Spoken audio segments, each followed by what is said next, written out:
The psychology of people that have no friends. Loneliness does not come from having no people around you, but from being unable to communicate the things that seem important to you. Carl Jung. Welcome to Spiritual Wisdom. Today, we're diving deep into the psychology of people that have no friends, not to judge, but to understand and to transform. If you've ever felt invisible in a crowded room, or carried your victories and disappointments alone, this video will help you see the deeper patterns shaping that silence. As you listen, ask yourself, which part of this message speaks to your own journey? And before we go further, share in the comments. Do you believe loneliness can become a turning point for spiritual growth? Your reflection might be exactly what someone else needs to hear. 1. Friendlessness is often circumstantial, not a choice. Friendlessness is often circumstantial rather than a conscious decision, because many people who live without friends never truly chose isolation. Instead, they were shaped by a long chain of emotional wounds, quiet betrayals that broke their trust, subtle rejections that chipped away at their confidence, and repeated social exclusions that made them feel like they were standing on the outside of life looking in. Over time, these experiences do not simply fade. They carve deep grooves into a person's inner world, altering how they perceive others and what they believe they deserve. And slowly, without realizing it, their heart begins to retreat, building a protective shell around itself.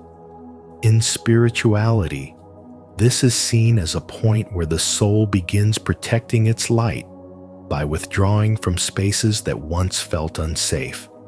And this withdrawal, though accidental, marks the beginning of a spiritual awakening that forces a person to confront the pain they've carried alone for years.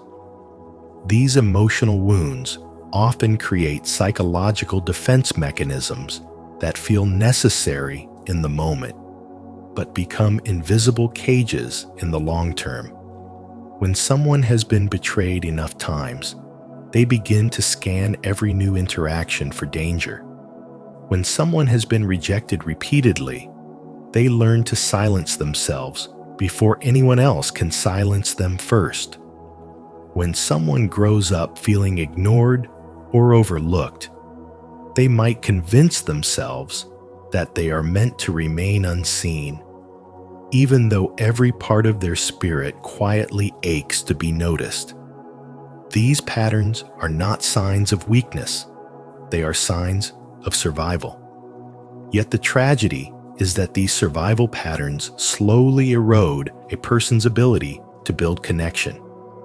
They start believing that relationships bring more pain than warmth, more disappointment than belonging, and therefore begin choosing distance even when a part of them longs for closeness. As Carl Jung said, loneliness does not come from being alone, but from being unable to communicate the things that seem important. Many who walk through life without friends live inside this truth every day. Once these defenses settle into the personality, they become deeply ingrained, shaping how a person shows up in every social space. They may appear confident, but keep emotional walls high. They may seem detached, but feel everything intensely beneath the surface. They may smile politely while internally rehearsing every possible mistake they could make. The world often misjudges them, assuming they are cold, antisocial, or uninterested in connection, when in reality, they are simply trying to protect the last untouched parts of their heart. Their spirituality becomes intertwined with their longing, because deep within them lies a quiet desire to reconnect with others, with themselves, and with the world they once withdrew from. This longing is a sign that their soul still remembers what it feels like to belong.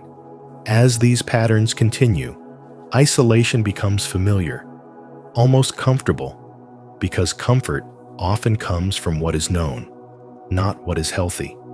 Yet even in this loneliness, there is a spark, an intuition that whispers that life can be more than emotional survival. This whisper is the beginning of spiritual awakening, a gentle nudge that encourages them to look at their wounds not as permanent truths, but as past experiences that shaped them. When they begin recognizing how these defense mechanisms formed, they also begin the slow journey of unlearning them. They start questioning the beliefs that once kept them trapped. They begin to understand that the walls they built for protection also kept them from love, from friendship, and from the meaningful human experiences their soul was created for. And as awareness grows, compassion grows, with it not only compassion for themselves, but for others who walk through life carrying invisible wounds. Through spirituality, they begin to realize that healing is not a sudden transformation, but a gradual process of learning to trust again, of letting their heart breathe again, and of allowing their spirit to reconnect with the world at its own pace. In this understanding, they discover that friendlessness was never truly a preference. It was a response, a shield, a coping mechanism, and recognizing this truth is the first step toward reclaiming the connections they have always deserved. Have you ever felt like having no friends was more of a circumstance than a choice? If you have, share your experience in the comments so others know they're not alone.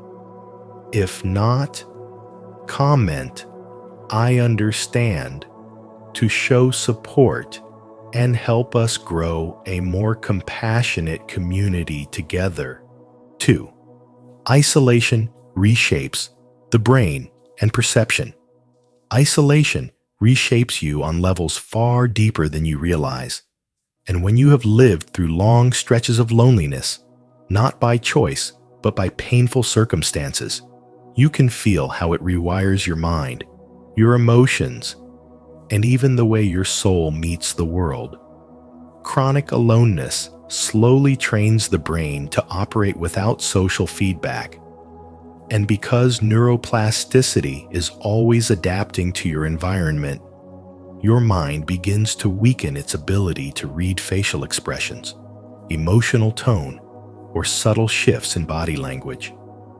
What once felt natural, understanding people, sensing moods, responding with ease, starts to feel foreign, like a language you used to speak fluently, but now struggle to recall. You withdraw because the world feels overwhelming, but that withdrawal makes everything feel even harder, deepening the loop until the silence around you becomes the silence inside you. This is how isolation quietly changes perception. You stop trusting your instincts in social situations. You overthink conversations, and you assume you are getting it wrong, even when you are not. Yet beneath this psychological reality lies a deeper spiritual dimension that often goes unnoticed. When you live in a long season of solitude, it is not only the mind that reshapes itself, the soul does too. In spirituality, isolation is seen as a transitional space, a place where the old parts of you dissolve so that something new can form. Carl Jung understood this intimately, which is why he wrote, "Loneliness does not come from having no people around you, but from being unable to communicate the things that seem important to you." If that resonates with you, it is because your inner world has always carried more depth, sensitivity, and complexity than the environments you were placed in. You were not misunderstood because you lacked something. You were misunderstood because the people around you lacked the capacity to recognize what you carried. As a result, your brain adapted to protect you, pulling you inward, teaching you self-reliance, creating a psychological shell around emotions that once flowed freely. But the tragedy is that the same shell meant to protect you also made it harder for you to reconnect later. You start feeling invisible, even in a room full of people. And what used to be simple interactions now require emotional energy you're not sure you have. Your nervous system becomes calibrated to quiet instead of connection, and unfamiliarity starts feeling safer than intimacy. This is the hidden feedback loop of chronic loneliness. You long for connection, but connection feels too heavy. You want closeness, but closeness feels too demanding.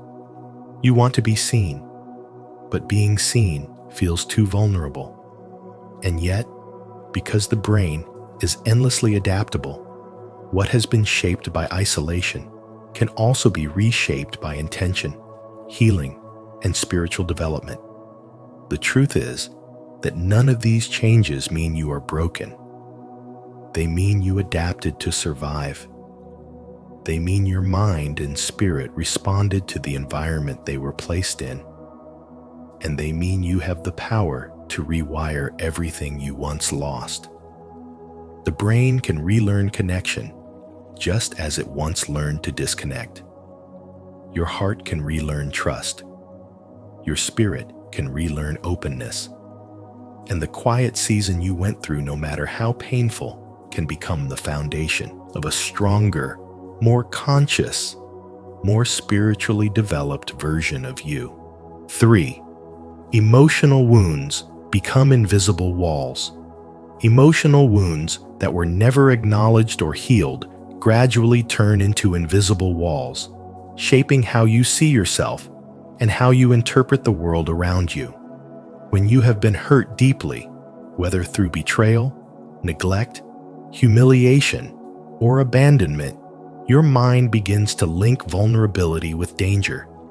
So even the smallest moment of openness feels like stepping into a battlefield.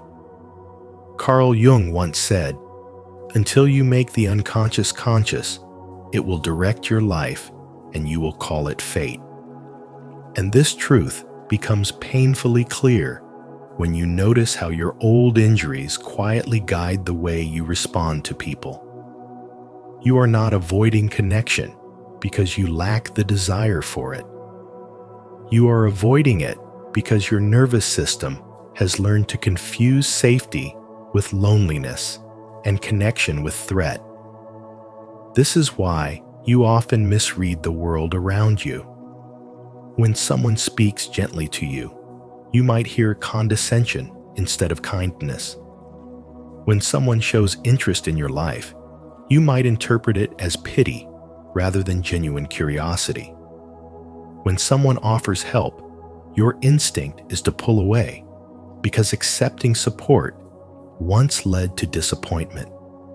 You become so focused on preventing rejection that you start seeing rejection everywhere, even where it does not exist. And this hypervigilance makes you push people away long before they ever had a chance to get close to you. This behavior doesn't make you cold or difficult. It makes you human, shaped by experiences that once demanded emotional self-protection to survive. Yet as you grow older, these protective mechanisms harden into habits that no longer serve you. This is where spiritual wisdom reveals another layer of truth. Your isolation is often not a reflection of your worth, but a reflection of the wounds you've never been taught how to carry. You respond defensively, not because you want to be alone, but because your heart remembers the pain of being misunderstood, dismissed, or betrayed. So you build a wall, thinking it will shield you. But that wall eventually becomes a cage. You begin to keep your victories small, so no one can take them from you. You carry your disappointments alone, so no one can judge you for them. You silence your needs, so no one can reject them. And slowly, without realizing it, you create the very loneliness you're afraid of. It is a painful paradox. You distance yourself to avoid hurt, but the distance becomes its own kind of suffering. Jung's insight helps you understand this cycle more clearly. Your mind is replaying old stories, projecting the past onto the present, making it almost impossible to see people as they truly are. Neutral expressions look unfriendly. Delayed responses feel like abandonment. Simple disagreements feel like personal attacks. Your perception becomes tinted by old pain, and you respond to people based on what happened before, not what is happening now. This creates a life where you long for connection, but fear the cost of it.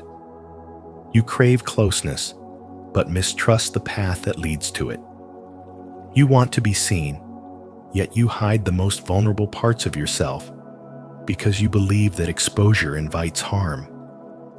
But the truth is that your loneliness does not mean you are unlovable. It means you are still healing. It means the part of you that once needed protection is still trying to protect you today. When you begin to understand your wounds with compassion rather than shame, you finally loosen their grip. And when you start allowing the present moment to guide your responses instead of your past pain, you give yourself permission to experience the connection you have always deserved. Comment below.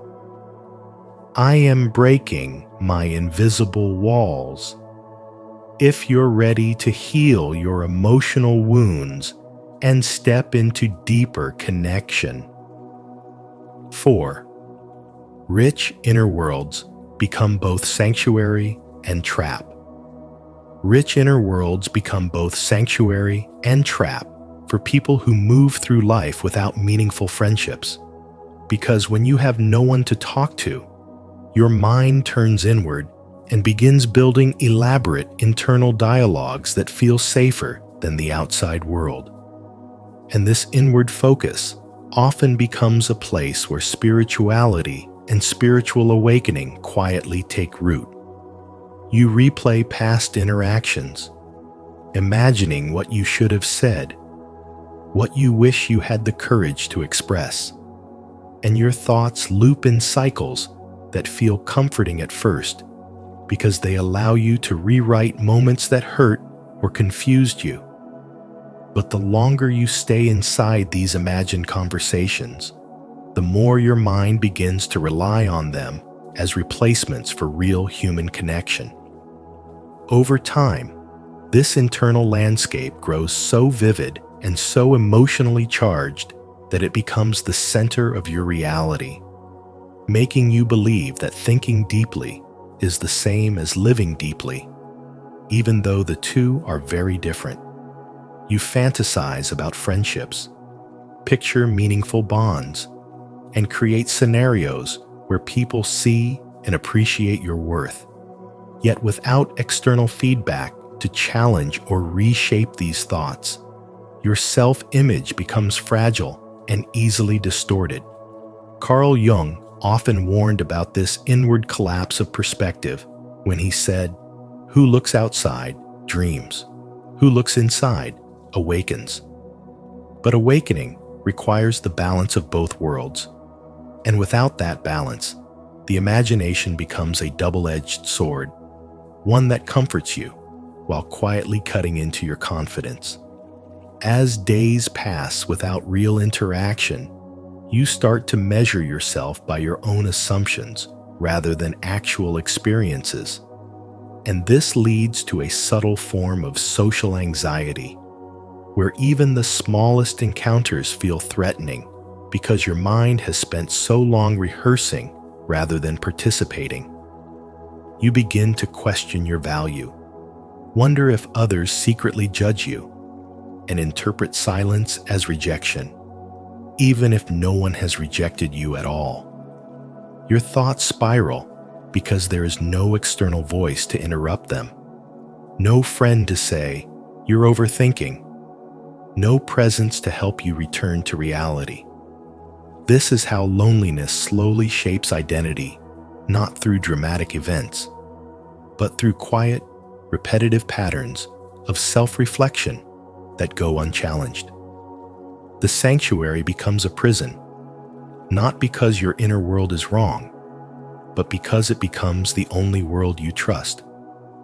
You grow so accustomed to navigating emotions alone that stepping outside feels like stepping onto unfamiliar ground, where every word seems risky and every interaction feels like a test. And yet, hidden inside this struggle is the spiritual truth that solitude is not meant to break you, but to awaken you, to teach you how your mind works, how your fears form, and how your imagination can both heal and harm you. When you understand this duality, you begin to realize that your inner world is powerful, but it becomes truly transformative only when you step out of it and allow life, people, and real connection to reshape the parts of you that isolation has narrowed. 5. Their emotional intelligence is high, but it hurts. People who have no close friends often carry an emotional intelligence that is far deeper than they realize. Because when you spend your life observing more than participating, you begin to see the truth behind people's behavior with painful clarity. You can sense when a smile is forced, when someone's tone is hiding irritation, when their words sound friendly, but their energy feels wrong. And this ability to detect inauthenticity makes you quietly step back from connections that feel shallow or performative. You are not avoiding people because you dislike them. You are avoiding situations where you must pretend you do not notice what you clearly see. This sharp emotional perception becomes both a strength and a burden, because the more aware you are, the harder it becomes to settle for friendships that lack sincerity or depth. You crave conversations that are real, relationships where trust is mutual, and people whose presence feels safe. But the world often offers small talk, hidden agendas, and connections built on convenience rather than care, making you hesitate to open up or let anyone in. As you continue navigating this gap between what you feel and what you encounter, your sensitivity pushes you inward, guiding you toward spirituality and spiritual development, where you begin questioning not only who deserves access to you, but also how to honor your inner truth. You learn to listen to your intuition when it warns you about someone's energy, and you grow more protective of your boundaries because you know how draining it is to invest in relationships that do not nourish your soul. This discernment is not coldness. It is wisdom shaped by experience. And even though it sometimes leaves you feeling isolated, it also reflects the depth of your heart. You want genuine connection so deeply that you refuse to settle for anything less. And the loneliness you feel is not an indication of failure. It is a sign that your standards have evolved beyond superficial bonds. Through this journey, you begin to understand powerful lessons. That your emotional intelligence is a gift, not a flaw. That sensing inauthenticity is a form of inner protection. That it is better to wait for people who value honesty and loyalty than to force yourself into circles that drain your spirit. And that learning to be a true friend to yourself is the foundation for every meaningful connection you will create in the future. If this insight on emotional intelligence resonates with you, don't forget to like, subscribe, and share your thoughts in the comments below. Let's keep growing in spiritual wisdom together. 6. Fear of rejection creates a self-fulfilling loop. Fear of rejection can quietly shape your entire inner world. And when you have no friends or feel painfully disconnected from others, this fear becomes even louder, convincing you that something about you is unworthy of closeness. You begin doubting even the most genuine expressions of interest, wondering why someone would want to talk to you or what hidden motive they might have.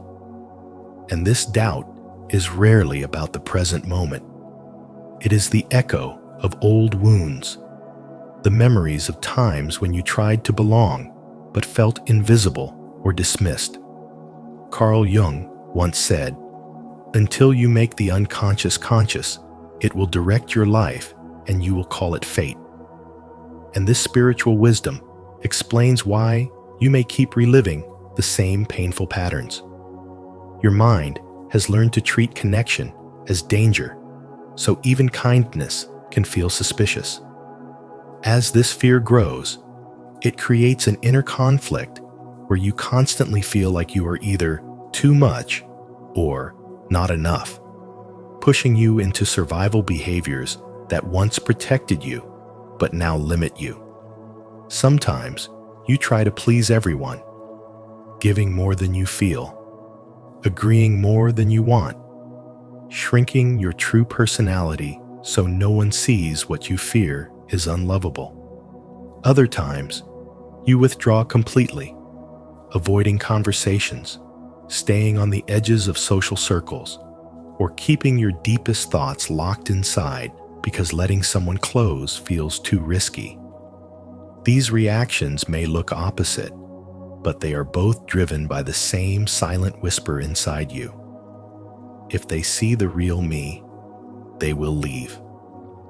And that whisper becomes the engine of a painful loop that reinforces itself over time. The heartbreaking part is that this protective loop becomes a self-fulfilling pattern. You expect rejection, so you behave in ways that make connection harder. And when relationships fail to grow, you use that as proof that your fears were right. You tell yourself, "See, no one wants me," without realizing that it was fear, not your worth, shaping the outcome. From a psychological and spiritual wisdom perspective, this is not life punishing you. It is life mirroring back the places where you are still hurting, inviting you to finally see your unconscious beliefs instead of letting them quietly run your life. As the famous saying goes, we accept the love we think we deserve. And if you secretly believe you are unworthy of stable, loyal friendships, you will either cling to the wrong people, push away the right ones, or never allow anyone close enough to change your mind. Carl Jung's teachings guide you to meet these wounded parts within yourself, not to judge them or suppress them, but to understand how they learn to survive and why they still hold on so tightly. When you begin to recognize that your fear of rejection is an old survival response rather than a reflection of your true value, everything starts to shift.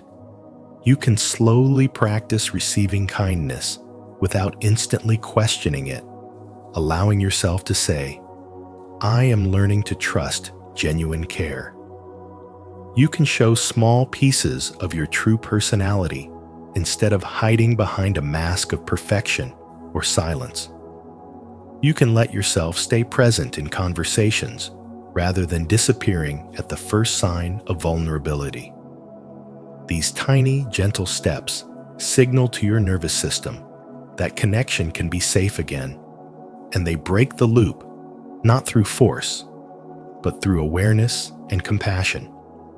The truth is, You were never too much, and you were never not enough. You were simply protecting yourself in the only way you knew how.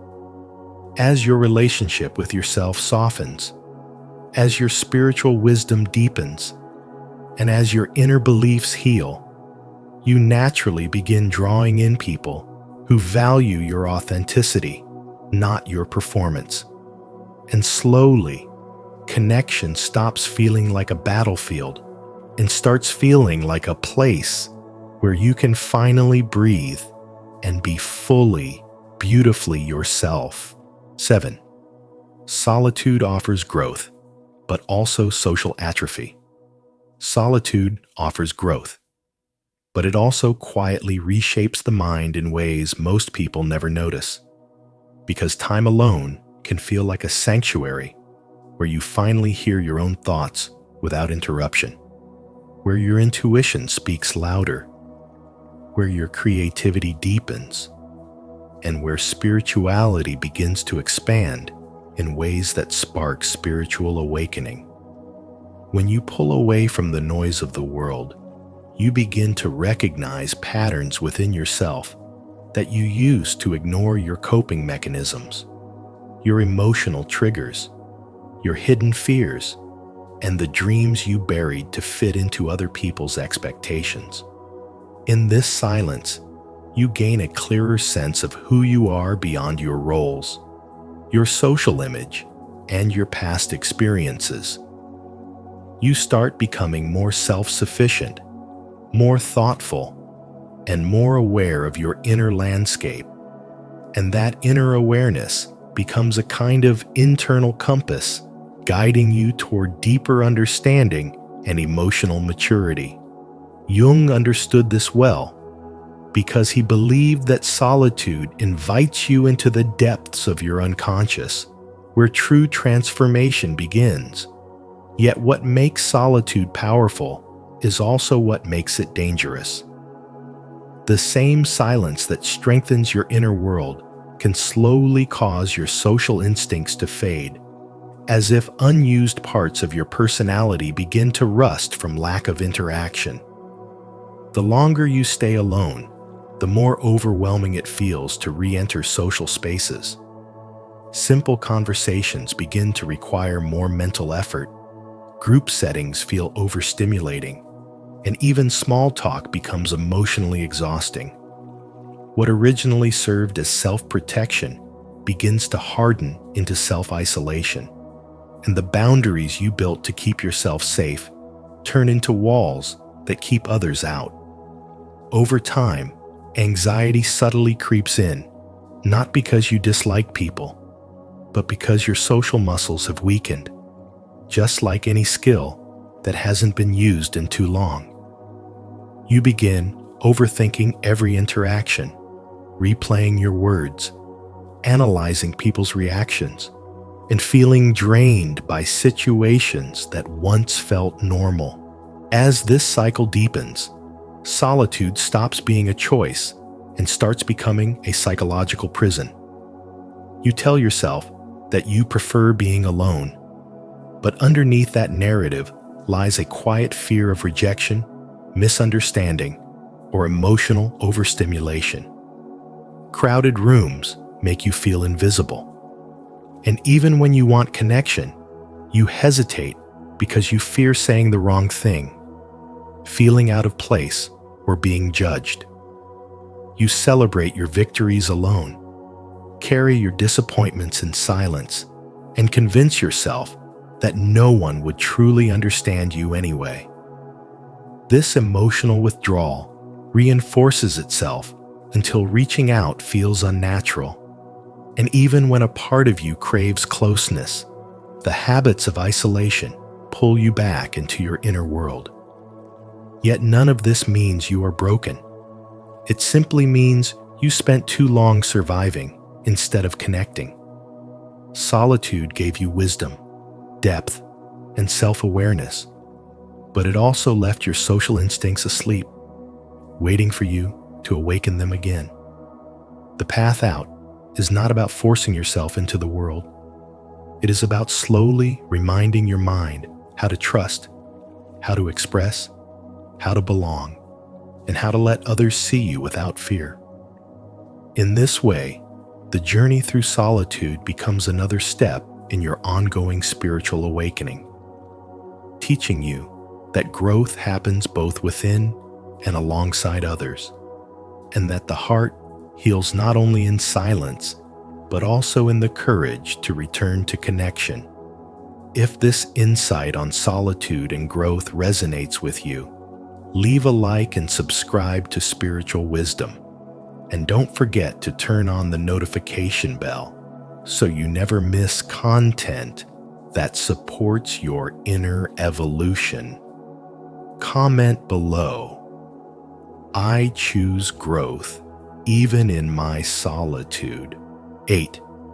They crave deep connection, not just company. They crave deep connection, not just company, because people who walk through life without friends are not avoiding others out of coldness, but out of a longing so deep it scares them.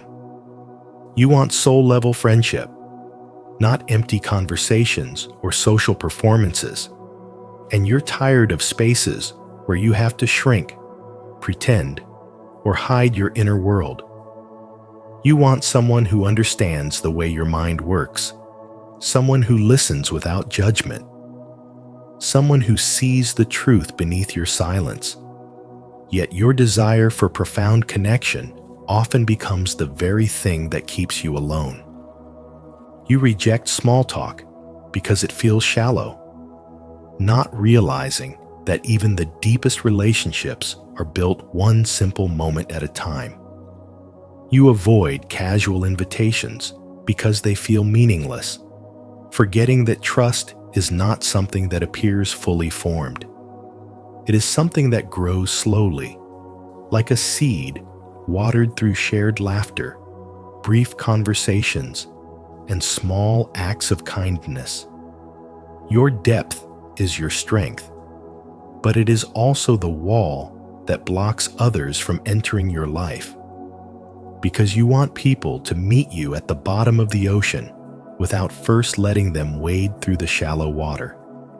This tension often comes from old wounds, times when you opened your heart and it was dismissed, misunderstood, or broken, and now your nervous system treats every new person as a potential threat. Carl Jung said, "Until you make the unconscious conscious, it will direct your life and you will call it fate." And this is exactly what happens when you think, "I just don't fit in," or "people never stay," without realizing the past is pulling the strings.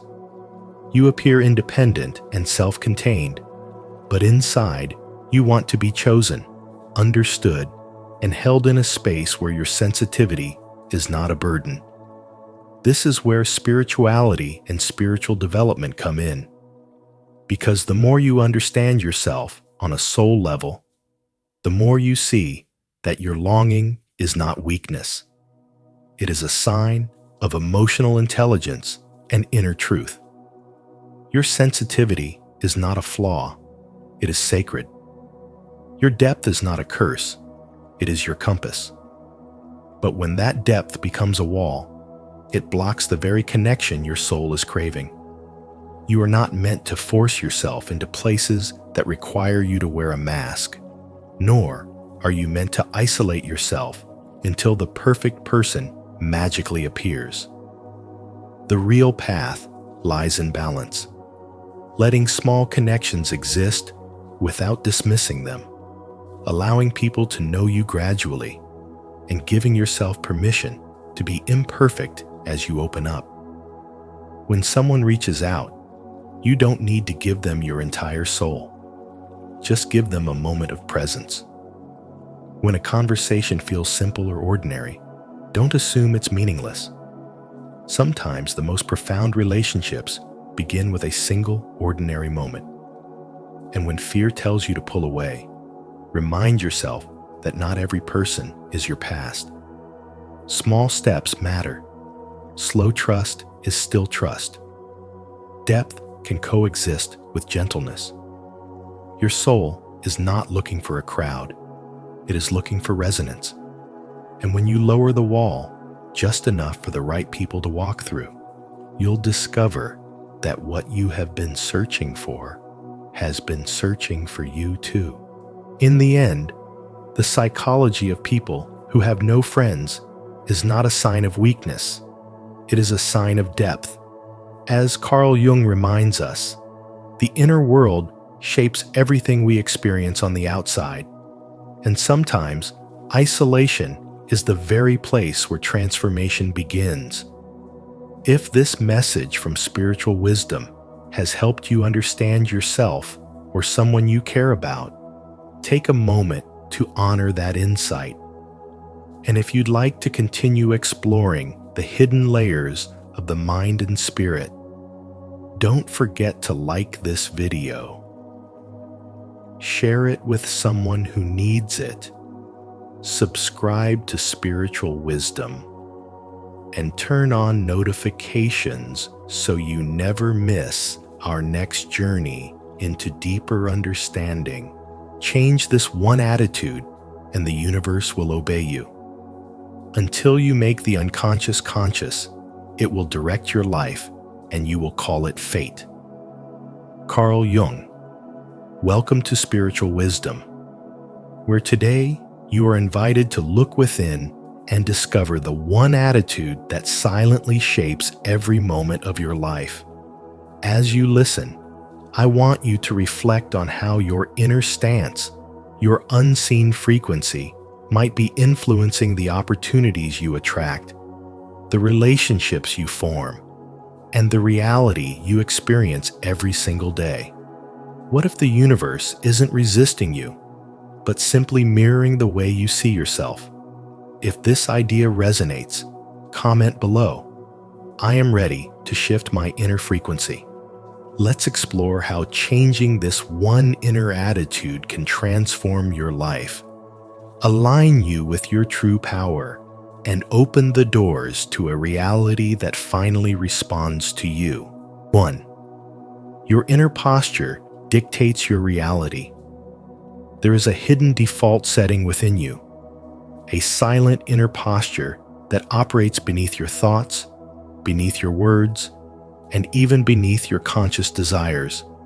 And this subtle, energetic stance dictates how reality responds to you long before you take any physical action. This inner posture is not formed by what you say you want, or by the affirmations you repeat out loud. It is formed by the frequency you hold when no one is watching, the resonance of your deepest beliefs about yourself, your worthiness, and your place in the world. Carl Jung understood this invisible mechanism when he said, "Until you make the unconscious conscious, it will direct your life and you will call it fate," reminding you that your external circumstances are often nothing more than the echo of your internal vibration, a mirror reflecting the truth you carry quietly within. When your default stance is rooted in doubt, fear, or self-abandonment, life seems to resist you. Doors feel locked, and blessings appear distant, not because the universe rejects you, but because your energy signals that you are not ready to receive. This default setting becomes the spiritual architecture of your life, shaping how you interpret opportunities, how you react to challenges, and how you position yourself in the flow of the universe. And without realizing it, you unconsciously teach reality how to treat you. If the energy within you whispers, "I am not enough," the world mirrors situations that reinforce that belief, and even your deepest prayers feel like they dissolve into silence. But when your inner posture shifts even slightly toward trust, self-respect, and inner alignment, the entire texture of your experience changes. Suddenly, synchronicities appear, circumstances soften, and what once required force begins to unfold naturally. This is not luck. And it is not coincidence, it is the result of stepping into the frequency that matches the life you say you want. Your inner posture determines whether you bend to reality or whether reality bends subtly toward you. And this is why two people can pursue the same goal with the same effort, yet receive drastically different outcomes. One acts from a frequency of lack, hoping to compensate through action, while the other acts from alignment, allowing their energy to carry weight long before their hands do. Every spiritual teaching, from ancient wisdom to modern psychology, points to this same truth. The universe does not respond to the language of your mouth, but to the energy behind your being. The more you grow in spirituality, the clearer this becomes. And the more you awaken, the more you recognize that your true power has never been in forcing outcomes, but in becoming the person for whom those outcomes are natural. This inner shift is not achieved through pressure or desperation. It is achieved by choosing a new stance, one where your worthiness is not negotiable. Your energy is intentional, and your relationship with life moves from struggle into co-creation. When your inner posture says, "Life happens to me," you remain in a reactive existence where circumstances dominate your emotional state. But when your posture rises to, "Life moves through me, and I shape the meaning of my experiences," you step into a different timeline entirely. You begin to act from embodiment rather than longing, from certainty rather than hope, and from alignment rather than fear. And as this shift deepens, you see clearly that reality has never been random. It has only been responding to the vibration you broadcast without realizing it. 2. Most people live in self-imposed exile.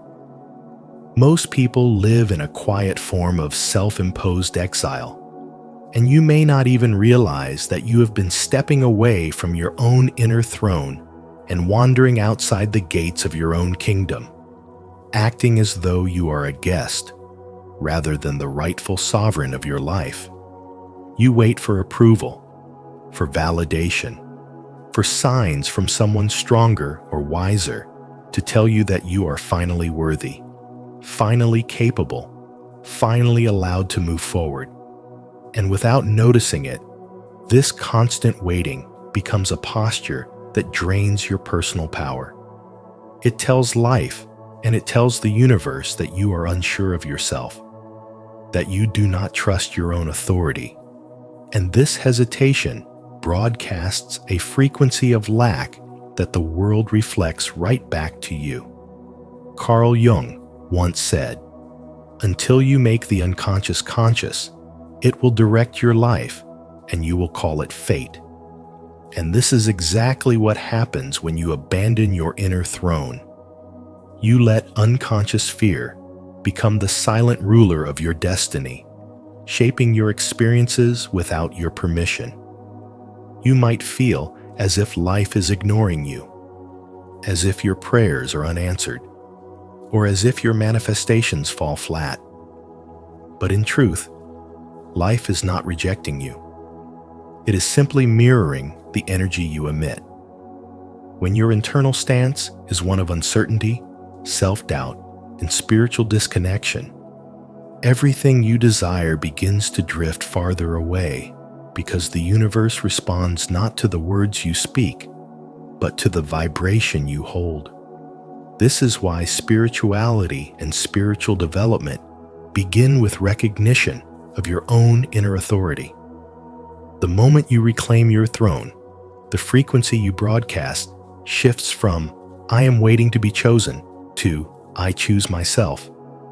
And instantly, life reorganizes around that certainty. Each time you silence your voice, delay your decisions, or shrink who you are to avoid judgment, you send the message that your desires are too big for you. that your worth is negotiable, that your dreams belong to someone braver, and the universe, always responsive, returns exactly what you declare. But when you pause long enough to see the deeper truth, you realize that nothing meaningful has ever been created from hesitation. It is created from presence, from alignment, from the courage to occupy the seat that was built for you. You are meant to lead your life from the inside out, not from the sidelines. And the moment you step out of exile, you stop chasing approval and begin generating your own certainty. Your spiritual development grows the moment you stop asking life for permission and begin walking with the awareness that you already carry everything you need. The inner throne you abandoned is not lost. It is waiting. And every act of self-respect, every boundary you set, every moment you choose clarity over fear is a step back toward that seat of power. So as you move through your day, notice the subtle ways you betray yourself, the small pauses before you speak, the doubts before you act, the moments when you wait for someone else to choose you first. These are not insignificant habits. They are energetic messages that shape your entire reality.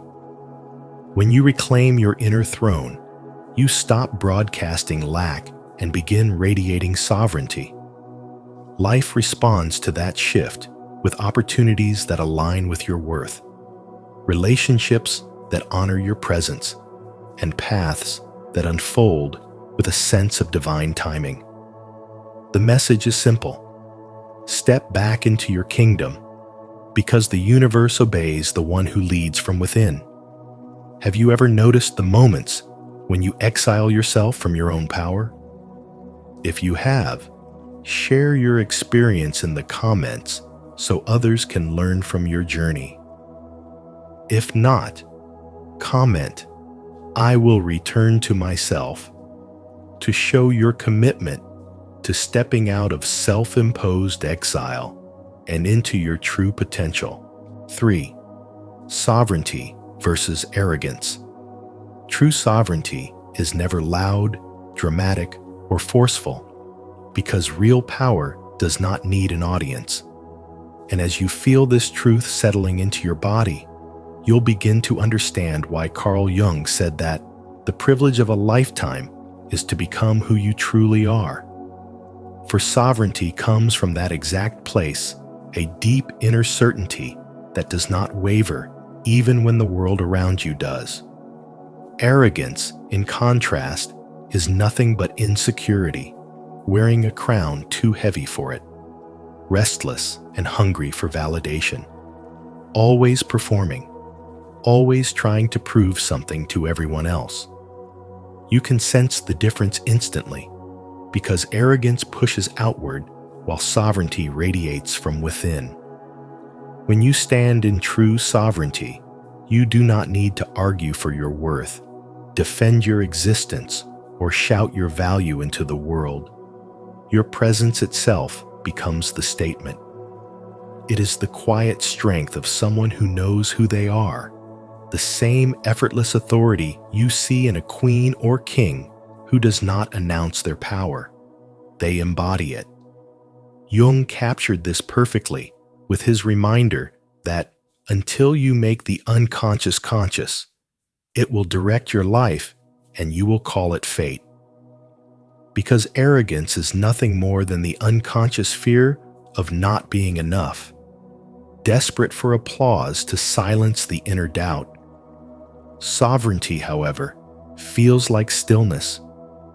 It feels like standing firmly in the center of your being and letting life adjust around you rather than bending yourself to please everyone else. And when your energy shifts into this state of unshakable clarity, something remarkable happens. Reality begins to synchronize with you. The universe responds not to the words you speak, but to the frequency you live from. And when you move with a grounded sense of self-respect, you naturally draw to you the people, opportunities, and blessings that match your inner stability. This is spiritual wisdom in action, the quiet magnetism that emerges when your spirit stops negotiating its value. Think back to the moments in your life when you felt truly aligned, when your intuition was sharp and your actions felt clean and purposeful. Notice how easily others responded to you, how conversations flowed, how decisions felt simple instead of heavy. That was sovereignty. You didn't have to prove anything. Your energy did the speaking for you. And as Jung taught, your vision will become clear only when you look into your own heart. Because sovereignty is not about control. It is about returning to yourself so completely that nothing outside you can distort your essence. And the more you rest in this inner posture, the more you realize that arrogance is loud because it is afraid, while sovereignty is quiet because it is whole. One seeks attention, the other attracts respect. One demands, the other simply is. One reaches outward for approval, the other draws life inward with presence. And the more you embody sovereignty, the more you discover that the universe does not obey force, it obeys alignment, clarity, and truth. If this message speaks to you, affirm it in the comments. I choose sovereignty, not arrogance. And if you're ready to live with true inner power, leave your like and subscribe for more spiritual wisdom. 4. The shadow holds your power. Unclaimed sovereignty never disappears. It simply retreats into the corners of your psyche where it becomes the shadow, shaping your reactions in ways you don't always recognize. And this is why behaviors like manipulation, martyrdom, or judgment rise not because you are flawed or immoral, but because any energy you deny must find another doorway to express itself. Carl Jung reminds us that the shadow does not only hold our wounds, it hides the gold we were too afraid to claim. And when you understand this, you begin to see that every uncomfortable reaction, every emotional trigger, and every self-betrayal is not a sign of weakness, but a map pointing you toward the power you abandoned. The parts of you that learned to shrink, to stay quiet, to avoid conflict, or to make yourself small for the comfort of others ended up stored in the shadow. And these rejected fragments keep trying to surface through frustrations, irritations, or quiet resentment because they want to be reclaimed. This is why resistance shows up in your relationships, why certain situations provoke you, and why your life feels blocked at times, not because the universe is withholding from you, but because the universe reflects your internal fragmentation back to you, urging you to face the places where you gave away your authority. When you finally turn toward these hidden parts with honesty instead of avoidance, you see that the very impulses you judged in yourself, the anger you swallowed, the truth you muted, the desires you suppressed contain your authentic voice, your boundaries, and your natural fire. The shadow does not operate on morality. It operates on energy. And energy that is not expressed consciously will always express unconsciously. This is why trying to be endlessly agreeable creates passive aggression, why suppressing your needs turns into resentment, and why pretending to be fine eventually erupts through emotional outbursts or silent withdrawal. Nothing in you wants to harm you. Everything in you wants to protect you, even if the method looks messy. But once you make space to meet your shadow without judgment, you recover parts of your brilliance that were locked away. Jung teaches that the shadow carries 90% of your potential because it holds the courage you disowned, the intuition you ignored, and the inner authority you traded for external approval. Reclaiming these parts is not an act of ego. It is an act of integrity, a merging of your inner world that brings coherence, strength, and clarity. And the moment you reclaim this coherence, reality shifts accordingly, because the universe aligns with the frequency of someone who is no longer divided within themselves. Every time you choose authenticity over performance, boundaries over self-abandonment, and self-respect over silent suffering, you pull your power out of the dark and into your hands. Your shadow was never your enemy. It was the guardian of everything you were not yet ready to hold. 5. You are the key, not the victim. You are the key, not the victim. And when you finally understand this, something inside you shifts in a way that feels irreversible.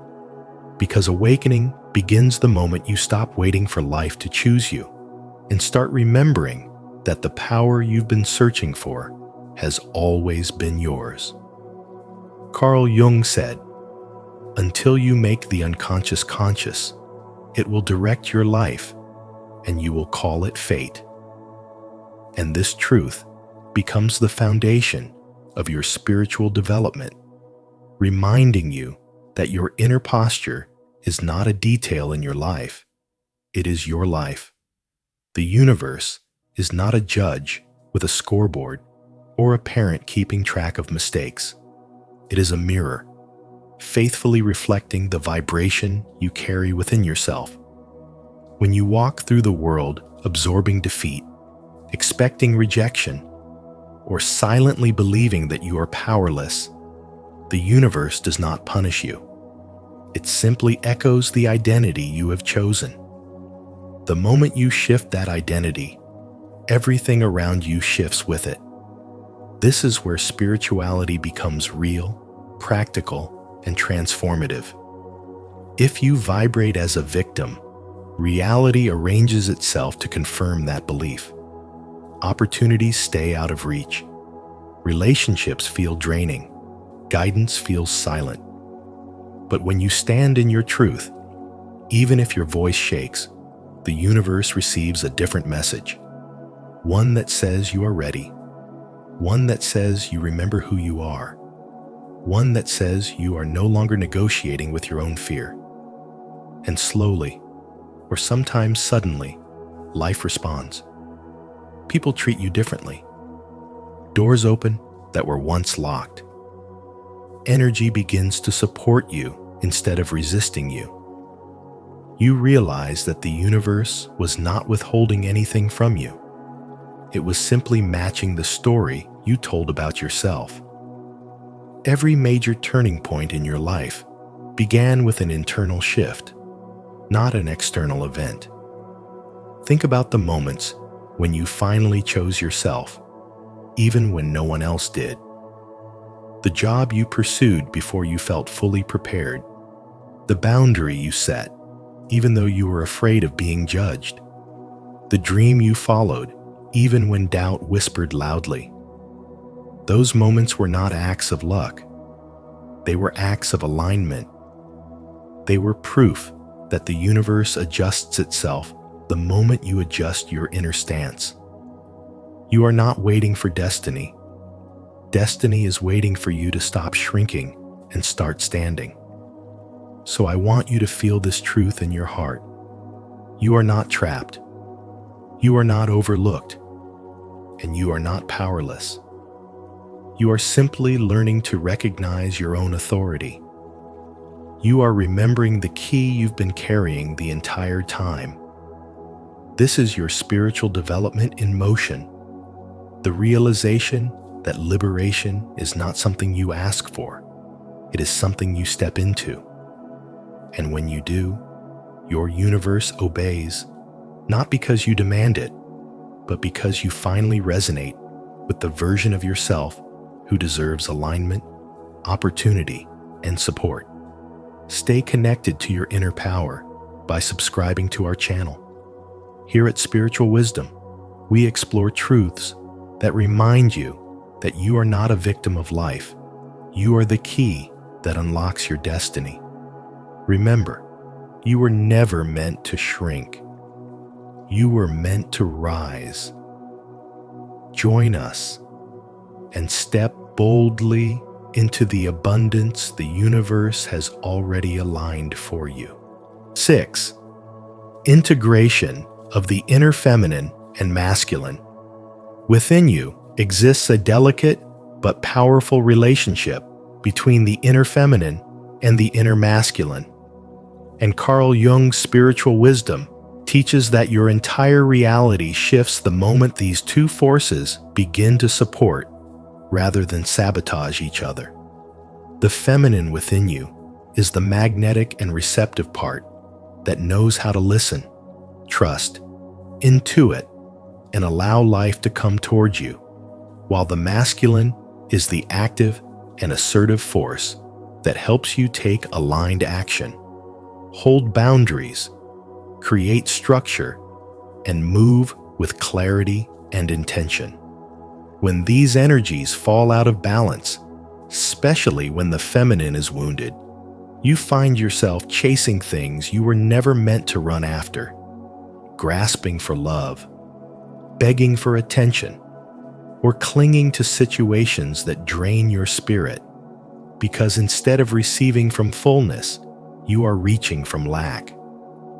And yet, when these two energies reunite, when the feminine feels safe enough to open and the masculine feels strong enough to protect you, become whole again, not because you change who you are, but because you return to the truth of who you have always been.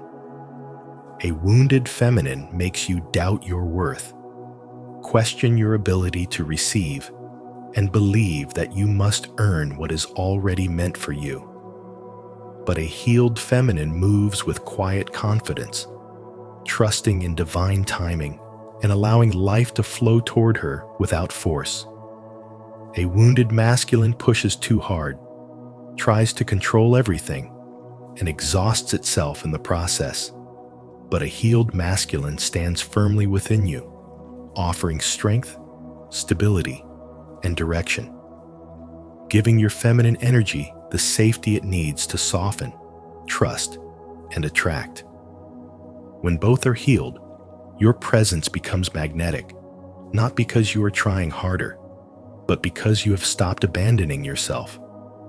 Your desires no longer come from fear, but from alignment. You no longer try to pull reality toward you, because reality now curves naturally in your direction. Carl Jung once said, "What you resist not only persists, but grows." And this is exactly what happens when your inner energies fight each other. But when they unite, you stop resisting life and start moving with it. You stop chasing what is running away from you and start receiving what was searching for you all along. You stop projecting need and begin radiating fullness. You stop begging for love because you finally realize you are already its source.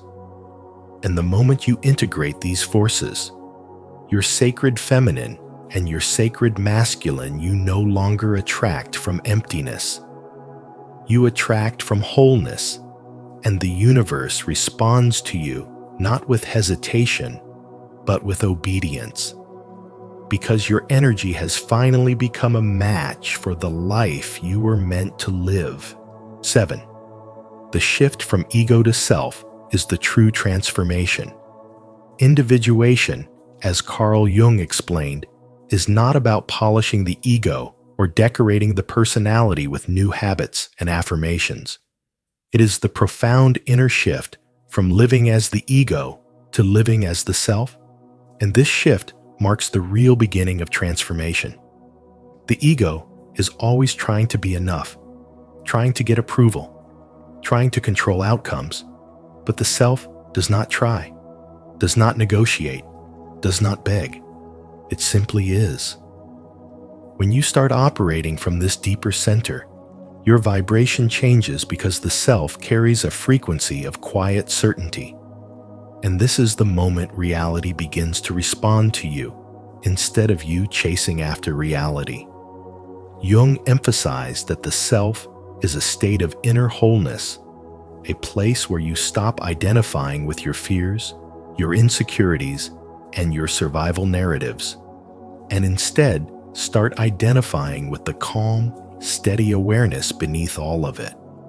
Once this inner shift begins, you no longer approach life from a place of lack, because the ego's constant wanting softens and the self's natural fullness takes over, creating an energetic presence that communicates strength without needing to declare anything out loud.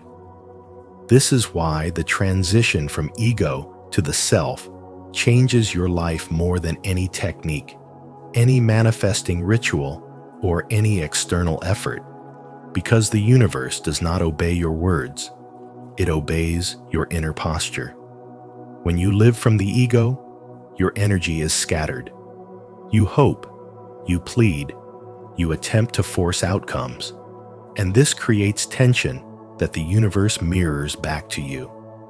But when you live from the self, your energy becomes coherent and steady, and coherence is what the universe responds to. It is what Jung meant when he said that the self is both the center and the circumference of the psyche, the part of you that both radiates outward and draws life inward. From this place, you go from requesting to commanding energetically, not through arrogance, but through alignment, because the self does not doubt its place in the world. It does not question whether it deserves love, opportunity, or abundance. It simply exists in harmony with them, and this harmony becomes magnetic. The more you root yourself in this deeper awareness, the more you realize that individuation is not a journey of addition, but a journey of removal. You are not becoming something new. You are subtracting everything that keeps you from seeing what has always been there. Every layer of fear, every old narrative, every inherited belief is part of the ego's architecture, and as each layer dissolves, the self emerges with clarity, strength, and quiet authority. This emergence is not dramatic. It is subtle but undeniable, like a tuning fork coming into resonance with its true frequency. You start to perceive life differently, not because circumstances have changed yet, but because you have changed the vantage point from which you observe them. And as your inner vantage point rises, the outer world eventually shifts to match it. This is the essence of the transformation Jung spoke of. The universe mirrors the state of the self, not the noise of the ego. When you embody the self, your energy becomes the command, your presence becomes the message, and your life begins to rearrange itself around the quiet power you now carry. If you find this content touching your heart, please consider becoming a member to receive more in-depth lessons and direct support from me. 8. Sovereignty is a daily choice, not a one-time event. Sovereignty is a quiet, ongoing choice rather than a dramatic turning point, because taking your throne is something you do internally, moment after moment, even on the days when old habits try to reclaim you. And the subtle power lies in the fact that you now recognize the difference. Every time you fall back into an outdated pattern, but immediately feel that something is off, that awareness itself becomes a declaration of who you are becoming, a sign of true spiritual development. And that is why the universe reflects your inner posture so precisely. It does not reward or punish. It simply mirrors the truth of who you believe yourself to be.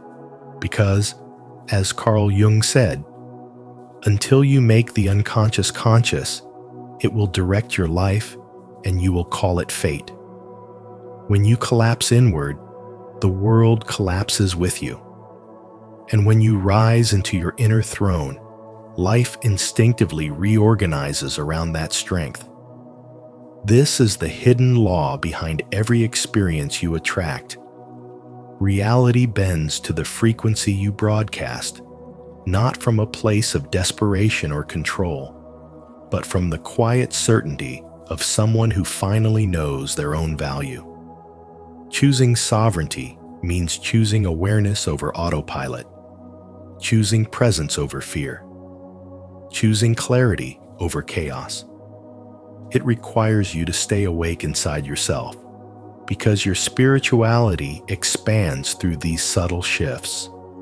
Through the willingness to notice your reactions, your energy, and the way you speak to yourself when no one is listening. And although you may slip, the moment you become conscious of the slip, you are no longer the same person who fell.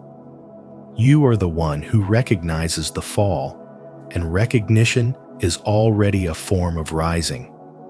The universe responds instantly to this rise, not because it likes you better, but because it cannot contradict your identity.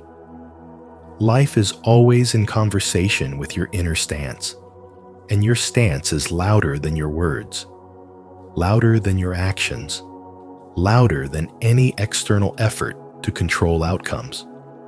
Sovereignty is not rigidity, dominance, or ego. It is the ongoing commitment to participate in your own becoming, to choose the version of you who stands tall even in private moments when no one else sees. Each time you realign with this higher posture, you silently broadcast a frequency of self-respect, and life reorganizes itself around that signal, bringing experiences that match the dignity you hold within. And gradually, as you continue to choose this path, you begin to understand that spiritual development is not measured by perfection, but by your ability to return to your center with honesty and courage. When you treat each moment as a chance to reclaim your throne, you strengthen the truth that has always lived inside you. The universe follows the pattern of your belief, and the belief that shapes everything is simple: who you decide you are today. At the end of the day, everything you attract, everything you struggle for, and everything that finally flows into your life comes down to one thing: the attitude you hold toward yourself and the energy you choose to broadcast. When you shift this inner stance, as Carl Jung taught, the universe doesn't resist you anymore. It cooperates with you. If today's message from spiritual wisdom helped you understand your own power a little more clearly, make sure to like this video. Share it with someone who needs it. Subscribe to the channel and turn on notifications so you never miss our upcoming insights. Your transformation begins with one inner decision. Make it today.